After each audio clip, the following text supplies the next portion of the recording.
आ जाओ फिर निकाल लो। बाबू ठंड लग जाएगी, हवा देखो कितनी चल रही है। देखो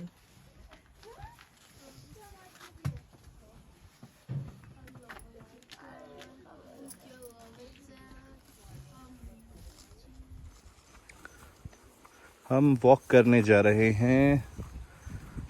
कहाँ जा रहे हैं वेवान? पहाड़ों पर। पहाड़ों पर? पहाड़ अच्छा, की चोटी। पहाड़ की चोटी पर। ओके, ये क्या आ गया? ये तो है नल, यहाँ से पानी आता है। इधर जो पाइप पे लगाया था ना हमने। हाँ। हाँ। आ रहा हूँ। अभी तो आगे और आगे जाना है। बीच में बाघ भी मिलेंगे भाई।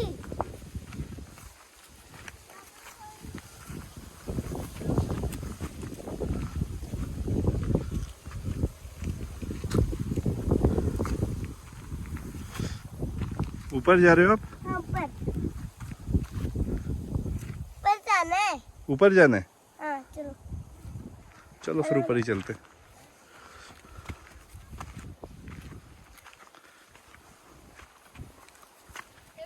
हाँ, देखो हमारी घर के आगे वाली चोटी पर जा रहे हैं। ये तो कोई दूसरा घर आ गया। ऊपर जाना है और ऊपर जाना है? हाँ। और ऊपर कहाँ तक जाना है? अरे ये तो बहुत ऊपर है। हाँ, तो दूसरे घर में आ गए।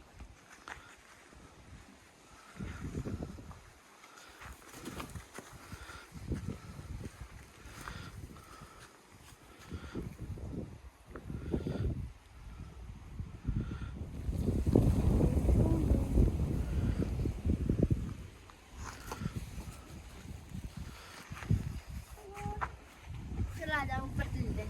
ऊपर अभी थोड़ी देर में जाएंगे हम। तो हम उधर कब जाएंगे? अभी पैदल जाना है ना उधर तक? कहाँ पे? उधर तक नहीं, उधर नहीं जाना, हमें इस तरफ जाना है, ऊपर इधर। इधर यहाँ यहाँ दीबा माता है ना, इधर ऊपर जाएंगे उधर हम। नहीं जाना। नहीं, उधर नहीं जाना, तो पूजा इधर कहाँ ही। होगी? पूजा ऊपर ही, पूजा ऊपर होगी। और फिर उसके बाद हम दूसरी पूजा के लिए इधर जाएंगे रात को, किधर? इस तरफ। वो हाँ, इस पहाड़ के भी पीछे वाला पहाड़ है वो हाँ, पीछे पीछे। वो उससे हाँ, लास्ट में। सबसे लास्ट में वहाँ जाना पड़ेगा हमें। पैदल? पैदल ही जाएंगे, यहाँ पे कोई गाड़ी थोड़ी ना चलती है। ये रोड जा रही है, ये उस तरफ नहीं जा रही है, कहीं और घूम जाती है। तो हम उधर से जाएंगे ना, उधर से जो वो रास्ता है ना, उधर से नीचे जाएंगे। देखते हैं अभी क्या करते हैं। चलो ना ऊपर। ऊपर अभी नहीं, ऊपर मम्मी को तैयार होने दो पहले, फिर उसके बाद जाएंगे। नहीं, वॉक करने जा रहे हैं ना ऊपर। वॉक करने जा रहे हैं? हाँ। वॉक तो यहीं कर लेते हैं ना, जो स्ट्रेट जा रही है, ये लेन जो स्ट्रेट जा रहा है, इसी में हम वॉक कर लेंगे। तो ऊपर जाना है, ऊपर का नजारा देंगे। ऊपर का नज़ारा देखना है आपको? हाँ। अभी जाएंगे थोड़ी देर में ऊपर का नज़ारा देखने के लिए। चलो फिर वापस चलते हैं, वापस चलते हैं। ध्यान से चलना। हाँ, हाँ।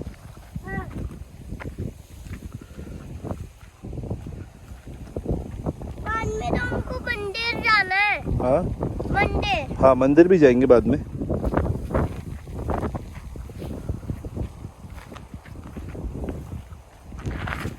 देख के। हाँ, ऐसे तो मुझे पूरा गांव घूमना था। पूरा गांव घूमना था आपको? घूम लेना।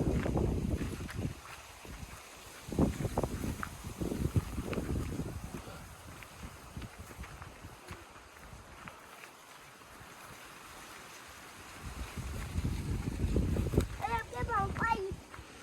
क्या हुआ? कुछ नहीं। आराम से चलो। हाँ, ये अपने पापा फोटो में कुछ छुप रहा है? नहीं।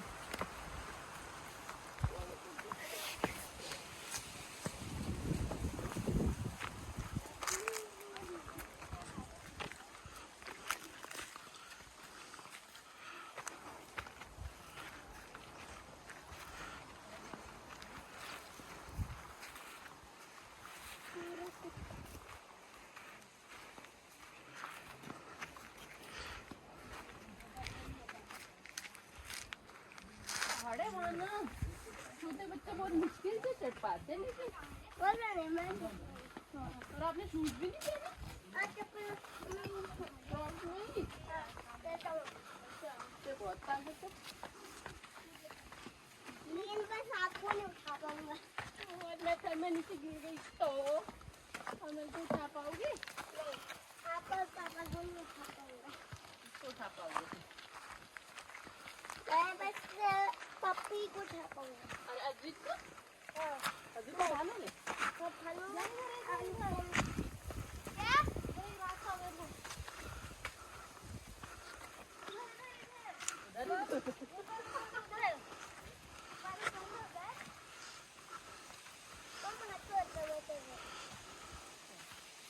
चल के नीचे आई ना, फिर मैं ऊपर ही फेंक दूँ।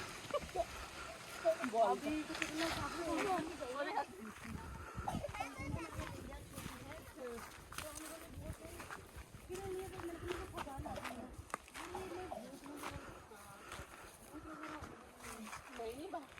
बाहर तो ऐसे लोग सजा सजा के कलर वलर लगाए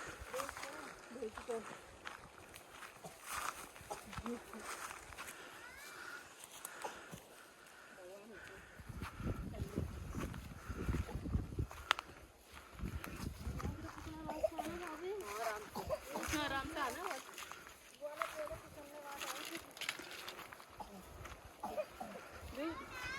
वेट करो बेटा, बच्चा आगे तो ये देखिए बॉडी कैसे गई वहाँ पे आदमी बनाइए ना। हाँ लेंटर बनेगा।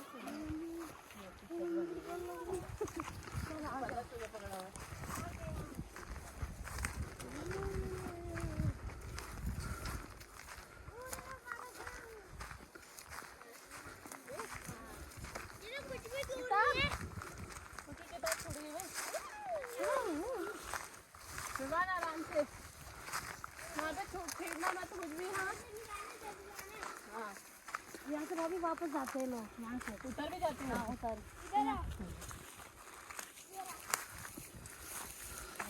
मुझे बहुत अच्छे लगते हैं सर्दियों में ना, इसको खाते हैं। मैंने बनाए हुए इसके लड्डू। वहाँ क्या पता तिल के लड्डू बोलते हैं इसको। ऐसे ऐसे करके भूनो इसे कढ़ाई में और ऐसे फट फट फट उखड़ते हैं, बहुत स्वादिष्ट होते हैं। ये जो इस खेत में है, पानी बना के गुड़ के पानी में इसका लड्डू बना। बाबू ये क्या कर रहे हो? ये तो टैक्सी खड़ी हो रही है। टैक्सी जय दीवा माँ। जूते उतार दो।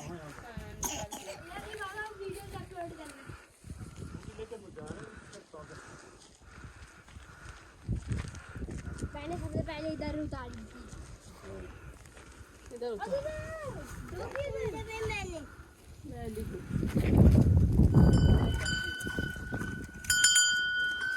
जय कर दो। शूज रिमूव कर दो। जय दीवा माँ। कल जिस टाइम मैं आई थी ना उस टाइम पे ये बना नहीं था मंदिर। ये मंदिर तब हम यहाँ पे बैठे हुए थे, हाँ इसके नीचे ही बैठे। इसके नीचे बैठे रहते थे हम। ये देखो एक एक करके जाएंगे ना।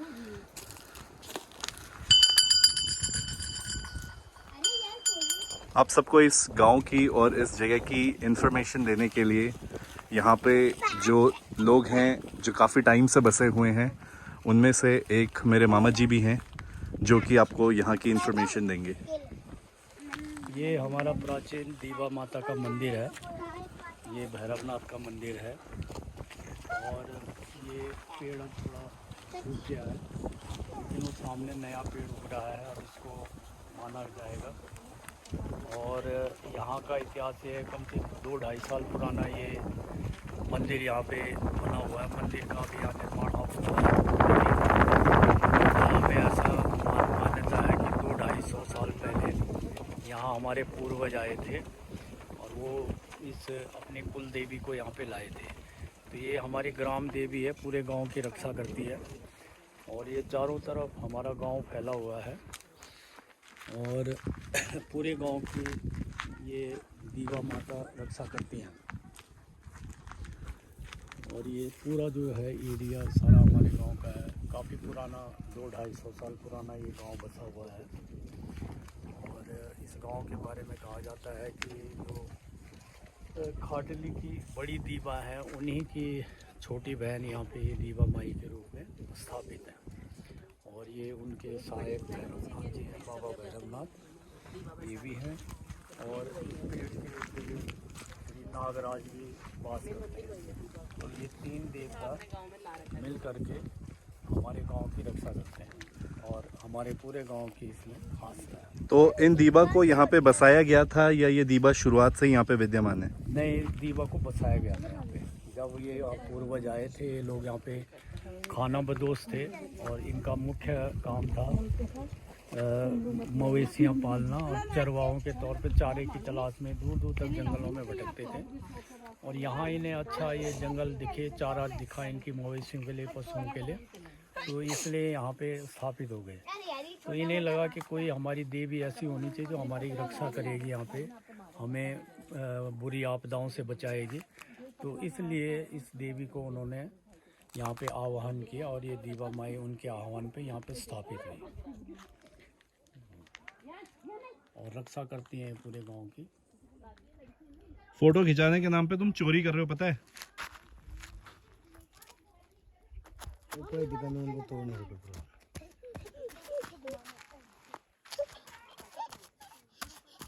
मीता, पेट खराब हो जाएगा। आ जाओ वियान, ऊपर आ जाओ। ठीक है। और मत तोड़ो, नहीं तो लोग गुस्सा करेंगे।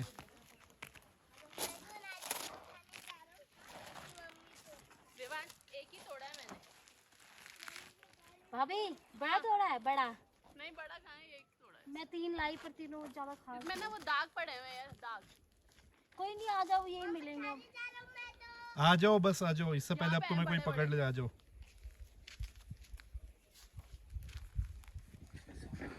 ये घर बहुत पुराने टाइम से है और मेरी मम्मी, मेरे मामा जी, मौसी जी, सबका जन्म यहीं पे हुआ। और ये रेनोवेट 1958 में हुआ था, बट ये उससे भी पुराना घर है। तो आइए, चलिए मामा जी से बात करते हैं और पूछते हैं कि वो हमें क्या इन्फॉर्मेशन दे सकते हैं यहाँ के बारे में। तो ये 1958 की नेम प्लेट है और आइए पूछते हैं मामा जी से कि ये 1958 में बना था या उससे पुराना मकान है? नहीं, ये 1958 में ही बना हुआ है और इसके जस्ट 4 साल बाद मैं पैदा हुआ 1962 में।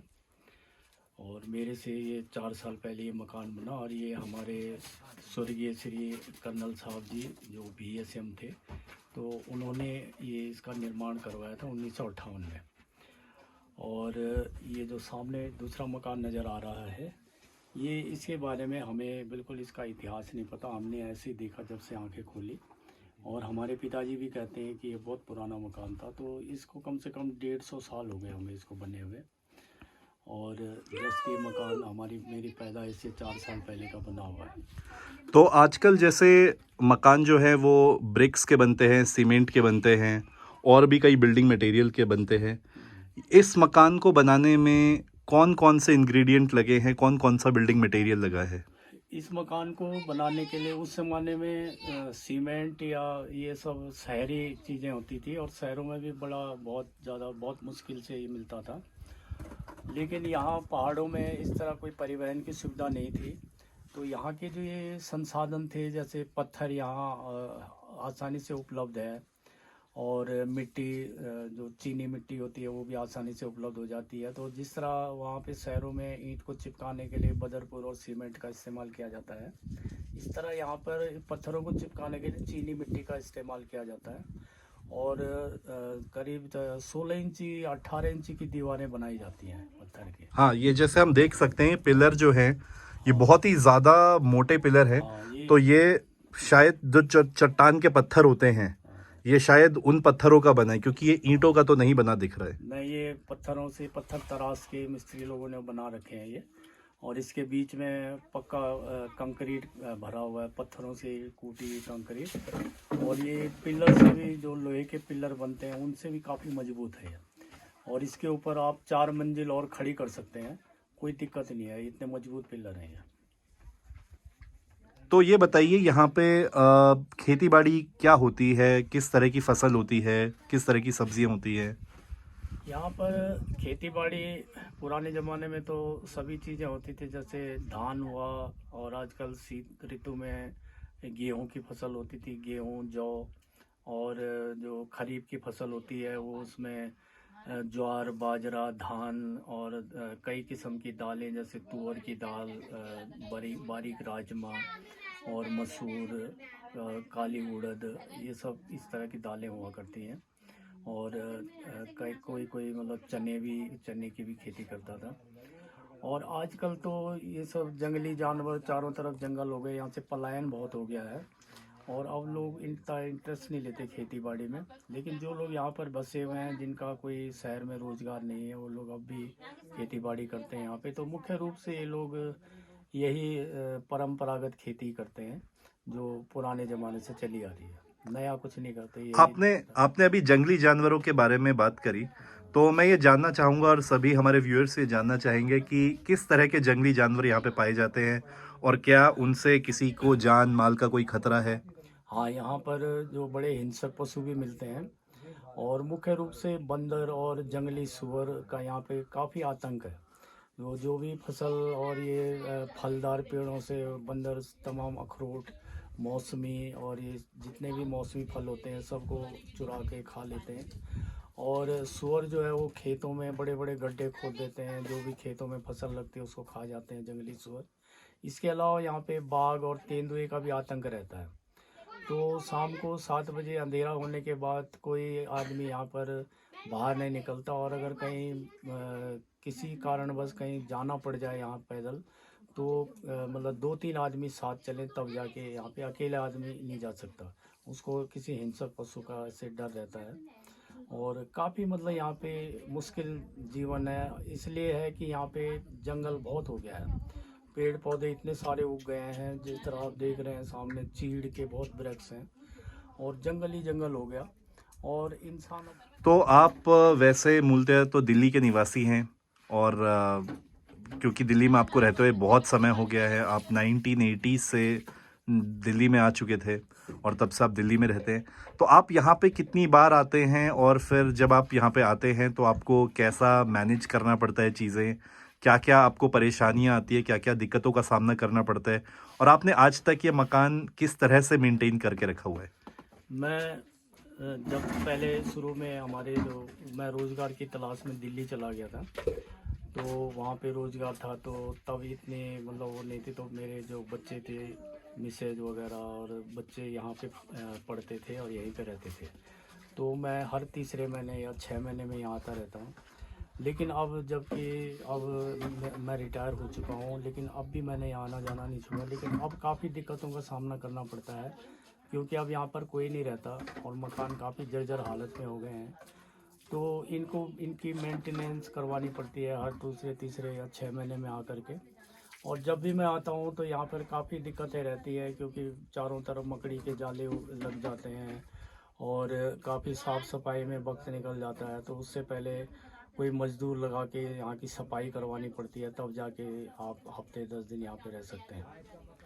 तो आपने पलायन मेंशन किया, जिसको हम इंग्लिश में ब्रेन ड्रेन भी कहते हैं, कि मतलब आप किसी और धरती पे जन्मे हो, लेकिन आप बेनिफिट किसी और धरती को जाके दे रहे हो, किसी और देश को, किसी और प्रदेश को जाके बेनिफिट दे रहे हो। तो यहाँ पे उत्तराखंड में पलायन की समस्या शुरुआत से रही है। आप इसके बारे में क्या जानते हैं और क्या कहना चाहते हैं, और आपको क्या लगता है कि क्या ये पलायन की समस्या कभी हल होगी? ये समस्या जब से हम पैदा हुए हैं तब से ही है, और पलायन का मुख्य कारण ये है कि यहाँ पर जो खेती बाड़ी होती है वो इतनी ज़्यादा नहीं होती कि उन फसलों का व्यापार करके आदमी कुछ धनोपार्जित कर सके। इसलिए खाने के लिए तो यहाँ पर फसल के लिए हो ही जाता था, फसल उगा के। लेकिन जो मुख्य है शिक्षा के लिए और शादी ब्याह के लिए जो पैसे की ज़रूरत होती है, तो पैसे की यहाँ पे बहुत कमी थी। तो इस वजह से पलायन करना पड़ गया यहाँ से, और वहाँ शहर में रह के हम लोग छोटी मोटी या प्राइवेट नौकरियाँ जो पकड़ के इस तरह यहाँ पे करते रहे वहाँ पे। और यहाँ जो हमारे माँ बाप बच्चे वगैरह रहते थे, तो उनके लिए कुछ पैसे वगैरह वहाँ से भेजते थे। तो वहाँ यहाँ पर बच्चों की शिक्षा और जो कपड़े वगैरह बच्चों के लिए घर की आम जरूरत की चीज़ें इस तरह से ये जुटाना है। तो पलायन की समस्या यहाँ शुरू से ही रही है और अब भी है, और अब तो बहुत ज़्यादा हो गई है, क्योंकि यहाँ पर इतना रोजगार नहीं हुआ है डेवलप। उत्तराखंड बनने के बावजूद भी पहले ये उत्तर प्रदेश का एक हिस्सा था, लेकिन अब जो ये नई स्टेट बन गई तब भी यहाँ पे पहाड़ अब भी इस विकास कार्य से बड़े अछूते से हैं, और रोजगार की आज भी वही विकट समस्या है। इसलिए यहाँ का नौजवान पलायन करना ही उचित समझता है। आपने अभी मेंशन किया कि पहले ये उत्तर प्रदेश में था, फिर ये उत्तराखंड बना। सन 2000 में हमें उत्तराखंड घोषित किया गया और हम एक अलग स्टेट बने। तो आप किस तरह से इस चीज़ को देखते हैं, क्योंकि आप उस गढ़वाल में, उस उत्तराखंड में पैदा हुए हैं जो कि एक बड़े प्रदेश उत्तर प्रदेश का हिस्सा था। क्या आपको उत्तर प्रदेश से ज़्यादा डेवलपमेंट उत्तराखंड में दिखती है, या अभी भी हालात वैसे ही हैं? पहाड़ों में तो हालात वैसे के वैसे हैं, जैसे के तैसे। जैसे यूपी में रह के थे तो मुझे तो कुछ भी चेंज नहीं आया उत्तराखंड से अलग होने में। हाँ, शहरों में थोड़ा स्थिति बेहतर हुई है, लेकिन शहरों में तो पहले भी स्थिति थोड़ा ठीक ही थी, इतनी ख़राब नहीं थी। लेकिन ज़्यादातर विकास कार्य शहरों की तरफ हुआ है, और कुछ हिस्से अपवाद है, जैसे बद्रीनाथ केदारनाथ की तरफ, उधर थोड़ा डेवलप हुआ है। उधर सरकार ज़्यादा ध्यान देती है, क्योंकि वहाँ टूरिस्ट स्पॉट है, और वहाँ बाबा केदारनाथ जी के दर्शन करने के लिए काफ़ी लोग आते हैं। वहाँ गंगोत्री धाम है, 4 धाम उधर ही है, तो वहाँ पे ज़्यादा सरकार इंटरेस्ट लेती है। और इधर जो हमारा ये इलाका है, ये बहुत पिछड़ा हुआ है आज भी। यहाँ पर सड़क के नाम पर एक कच्ची सड़क खोद दी गई है, जिसको कि 18-20 साल हो गए हैं, लेकिन आज तक उसका डामरीकरण नहीं हो पाया। तो विकास के वजह से, विकास के तौर पे ये रहा तो बिल्कुल अछूता ही है। अभी यहाँ पे कुछ भी डेवलप नहीं हुआ, इसलिए मुझे तो कुछ भी नहीं लगा कि हमें कोई बेनिफिट मिला हो उत्तराखंड राज्य का अलग बनने से। हम तो यूपी में भी इसी तरह की उसमें अभाव में रहते थे जिस तरह अब है। तो यहाँ के जीते हुए चुनाव प्रत्याशी जो हैं, वो क्या यहाँ पे कभी आते हैं अपने क्षेत्र में देखने के लिए कि इस क्षेत्र की क्या हालात हैं, क्या क्या कमियां हैं यहाँ पे, या यहाँ के डेवलपमेंट के लिए उनके पास कोई प्लान है? नहीं, अभी तक तो हमने किसी प्रत्याशी को इधर आते हुए नहीं देखा। अगर कभी आते भी हैं तो वो सड़क मार्ग से ना आके हेलीकॉप्टर के जरिए आते हैं, और हेलीकॉप्टर को कहीं किसी छोटे से मैदान में उतार देते हैं, जो कि 2-4 सीटर का हेलीकॉप्टर है, जो कि आसानी से कहीं किसी खेत में भी उतर जाता है। तो इस तरह वो हवाई सर्वेक्षण करके इस एरिया का सर्वेक्षण करके चले जाते हैं। तो उनके पास कोई प्लानिंग नहीं है, कुछ नहीं है। एक मोटर मार्ग बहुत साल पहले कांग्रेस की सरकार थी, उसमें एक सरकार में अनीता रावत जी थी, तो वो बहुत अच्छी नेता, यहाँ पे उन्होंने कुछ किया था यहाँ के लिए। तो ये सड़क, कच्ची सड़क खोदी थी, लेकिन उसके बाद वो चुनाव हार गई। तो उसके बाद जो भी प्रत्याशी यहाँ पे जीता, उसने कभी सड़क की तरफ ध्यान नहीं दिया, और ना ही आज तक इसका डामरीकरण हुआ। और तो और इस सड़क के जो हमारे खेत वगैरह गए, उसमें हमें अब तक कोई मुआवजा भी नहीं मिला। चलिए, आपका बहुत बहुत धन्यवाद। आपने हमें इस गांव के बारे में, इस प्रदेश के बारे में, यहाँ की फ्लोरा फौना, यहाँ का जो वातावरण है, एनवायरनमेंट है, उसके बारे में जानकारी दी। आपका तहे दिल से धन्यवाद। धन्यवाद। चलो पानी अच्छा आ रहा, गर्म भी आ रहा है। सीधे सीधे चलो, पानी पीना है क्या? पीना यहीं पी लो। पीना तो पी लो। चलो चलो चलो, आगे चलो।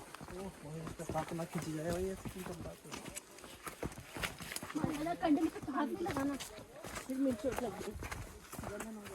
विवान कंडली पे हाथ मत लगाना, नहीं तो फिर आपको रोना आ जाएगा।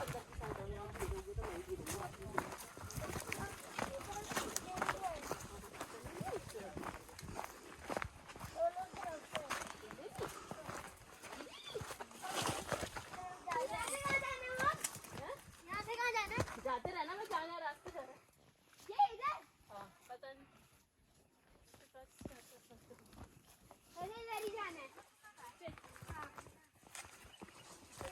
जाते समय तो चले जाएंगे, ऊपर आते समय कैसे आएंगे? रात को आना, यही जाना है। जैसे जैसे रास्ता बना वैसे जाना है। इधर ही बनाएंगे, ठीक है। उस साइड से नीचे जाएंगे ना, उस साइड जाना है, उस साइड। रुक जाओ 1 मिनट।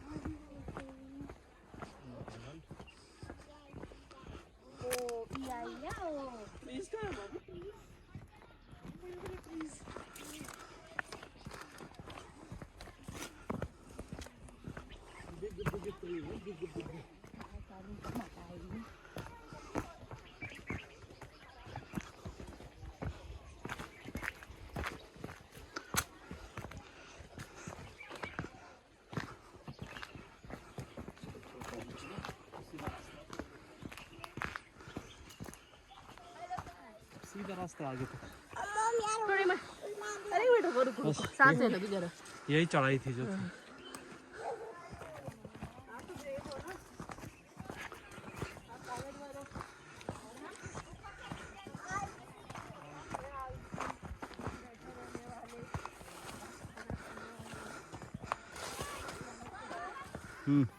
और ऐसे चलते रहेंगे रोज हम स्लिप में रहेंगे। हाँ वो तो है ही। वेट मैनेजमेंट का इससे बढ़िया सोल्यूशन कोई हो नहीं सकता। पहाड़ों में आएंगे अपना वेट कम करके जाएंगे। हाँ पापा के साथ चलो। मेरे साथ चलो अब। पता नहीं शायद सीधा जाना होगा। हम आपकी तरह यंग नहीं है ना, इसलिए हमें टाइम लगता है। रुक जा 2 मिनट रुक जाओ वेट करो बाबा। रुक जाओ, थक गए, थोड़ी देर बैठ जाओ यहाँ पे। आप नहीं थके? नहीं आगे नहीं जाना। हम तो बहुत थक गए।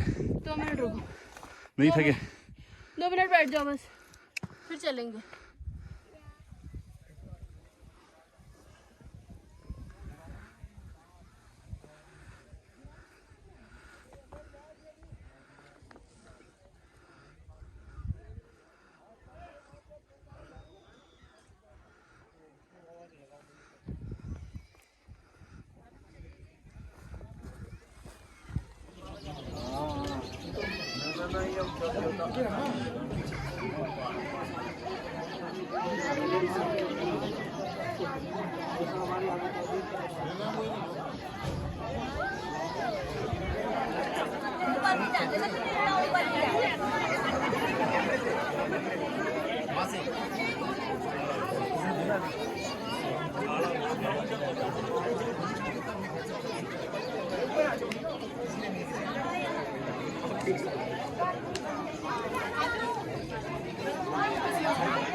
चलता है मेरे को।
गांव में खाने की तैयारी चल रही है।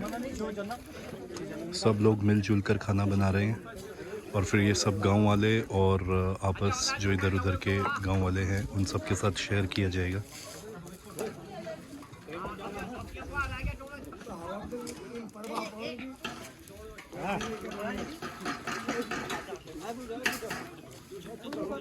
ये बिल्कुल ऐसा ही है जैसे कंतारा मूवी में कोला दिखाया था। देव नचाई होती है और फिर खाना खाते हैं। यहाँ पे रोटियां बनाई जा रही हैं।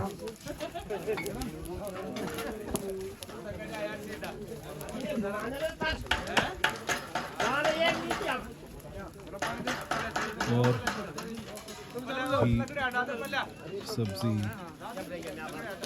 और दाल का यहाँ पे रोटियां बेली जा रही है। सुबह सुबह का टाइम, सब अपने अपने काम पे लगे हुए हैं। यहाँ पे हो रहा है पानी गरम।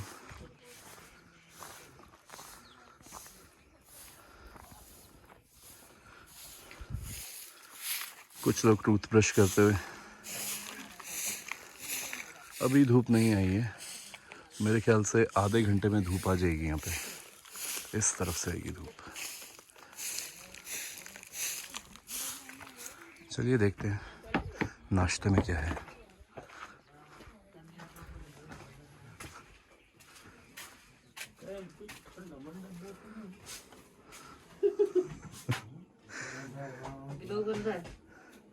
व्लॉग बन रहा है और यहाँ पे आटा मला जा रहा है।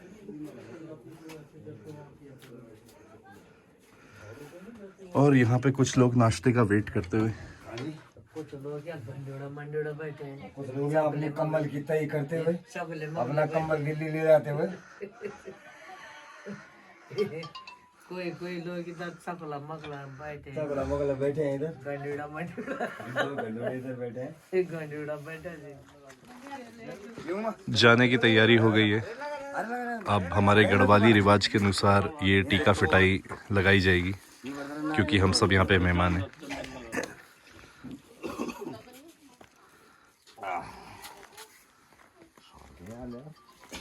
हाँ डोला करो मैम।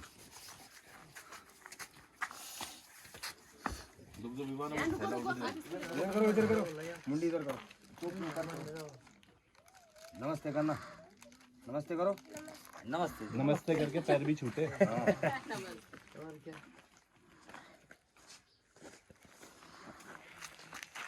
लो जी, लो पकड़ो। साजी हाँ भैया।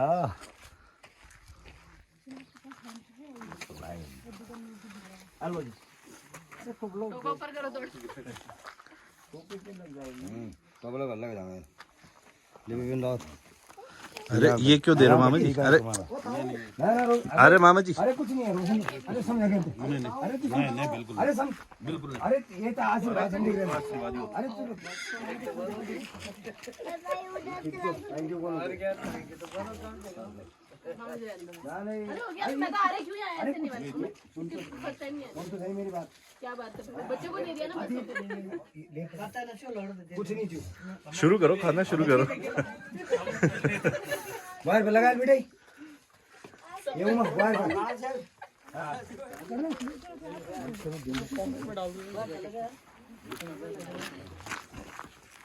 पापा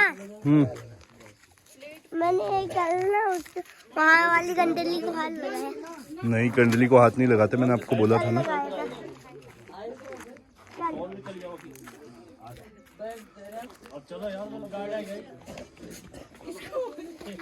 चलो भाई चला ठीक है बैठ। दादी के साथ जाना चाहते हो? जाओ फिर। मेरे साथ चले जाना फिर। वही पढ़ूंगी खत्म आएंगे ताऊ जी के साथ चले जाना। ठीक है और भी जाना होगा। चलो तुम तो हम भी जा रहे हैं। मंदिर जिस नाम का ये टैक्सी हमें रिखाट तक ले जाएगी जहाँ पे हमने अपनी गाड़ी पार्क की हुई है। फिर वहाँ से हम डेली अपनी गाड़ी में जाएंगे आगे। और बस इतना ही और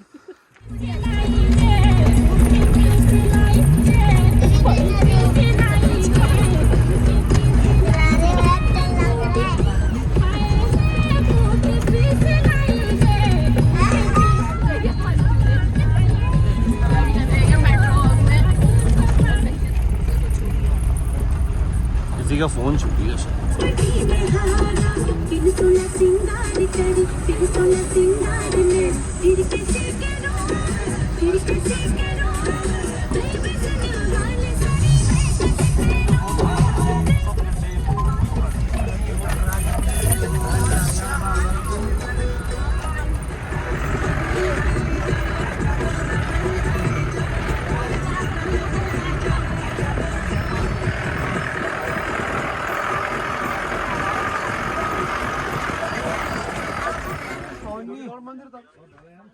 फोन नहीं हो गुड़बाला फोन कहा रहा एक बार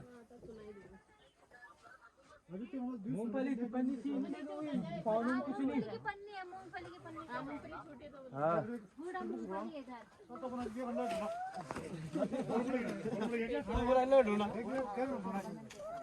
फाइनली हम अपनी गाड़ी तक पहुंच गए हैं और अब हम यहां से अपना सामान ट्रांसफ़र कर रहे हैं टैक्सी से अपनी गाड़ी में और हम फिर दिल्ली के लिए निकलेंगे।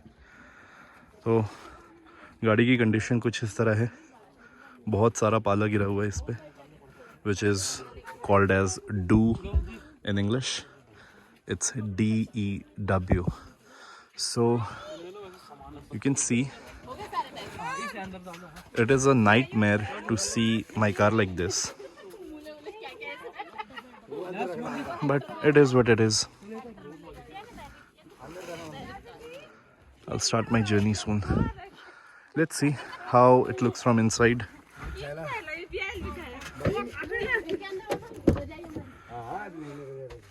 Oh,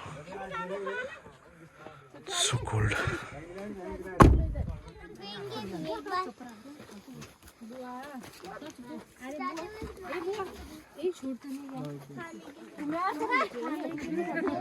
विवान, विवान, देखो कैसा फील कर रहे हो आप? बहुत अच्छा। हम कहाँ बहुत से आए अच्छा। थे ऊपर से। आपको बहुत मजा है यहाँ पे आके? और आपको? मेरे को तो और भी अच्छा लगा। आपको और भी अच्छा लगा? आप लोगों का वापस घर जाने का मन है या यहीं रुकने का मन है? मेरे को तो इधर रुकने का मुझे भी। अच्छा, लेकिन स्कूल है ना, स्कूल है जाना पड़ेगा। पर आपके तो स्कूल की छुट्टियां पड़ी हुई है ना? नहीं अभी नहीं पढ़ा। ठंडियों की छुट्टियों में ही डोरेमोन तक। अच्छा, ठंडियों की इस गांव का नाम है रिखार्ड। छुट्टी में तो कभी कहीं भी जा सकते हैं। रिखार्ड से आगे का ये रास्ता थोड़ा सा ट्रेचरस है, गाड़ी चली जाती है, ऐसा कोई इशू नहीं था, लेकिन सब ने एडवाइस किया कि नहीं टैक्सी लेके जाओ, अपनी गाड़ी लेके मत आओ यहाँ पे। अब आप क्वार्टर जाएंगे। That is why we parked our car here. सफलदार जाएंगे। नहीं क्वार्टर जाएंगे अब।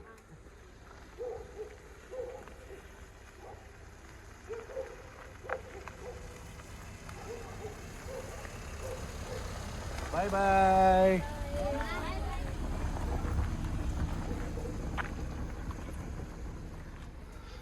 अभी हम दीवा माता के मंदिर आ गए हैं, यहाँ से आशीर्वाद लेके ही आगे जाया जा सकता है। ये छोटी दीवा है।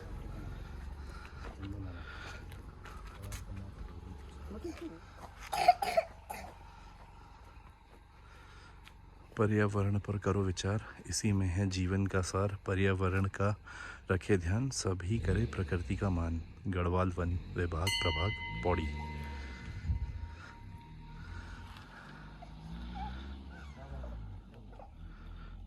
मैं भी ज़रा टीका लगवा के आता हूँ, हम तो ड्राइवर हैं, हमें ज़रूरी है।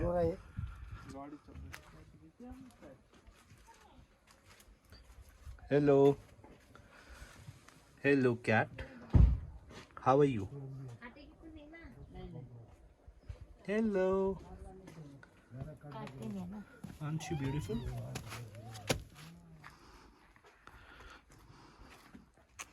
जय दीवा माई, जय दीवा माई। जय माँ भगवती, दया बड़े माता। अंकल मम्मा का मम्मा। मैं को आला हमारे से आगे निकल जाएगा। हाँ, इस ट्रक को हमने काफ़ी देर से पीछे छोड़ा हुआ था, निकल गया। वो बहुत देर बड़े अच्छा काम है। माता की चलो ठीक है कृपा बनी रही। चलो जय दीबा। जय दीवा जय भगवती माता। ऊपर भी तो मंदिर है ना। ऊपर भी उसमें भी जाते हैं ये मतलब छोटे यहाँ पे दर्शन कर लो वहाँ ये छोटी दीबा है और बड़ी दीबा तो बहुत वहाँ ऊपर से है। जाएंगे ये भैया कर बड़ी ढकरी दीवा मतलब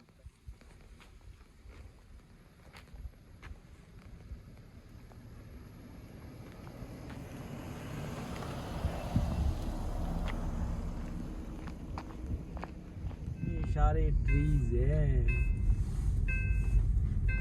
Oh my God.